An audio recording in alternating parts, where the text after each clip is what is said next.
যাদের জন্মকুণ্ডলিতে চন্দ্র নিচস্থ অবস্থায় আছে সেই সব ব্যক্তিদের ক্ষয়জনিত রোগ হবার বেশি সম্ভাবনা থাকে। সেই সব ব্যক্তিরা কখনো ওদের শরীর স্বাস্থ্যবান থাকে এবং কখনো দেখা যায় ওদের শরীর অনেক শুকিয়ে অনেক ক্ষীণ হয়ে গেছে। যাদের চন্দ্র নিচস্থ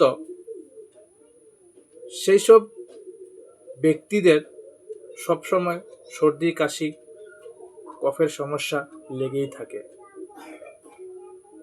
সবচেয়ে ইম্পর্টেন্ট কথা হলো, যেই বাচ্চাদের জন্মকুণ্ডলিতে চন্দ্র নিচস্থ অবস্থায় আছে সেই সব বাচ্চাদের জল থেকে সাবধানে রাখবেন।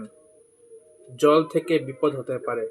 কোনো নদী বা কোনো পুষ্করিণীর সামনে বাচ্চাদেরকে পাঠাবেন না।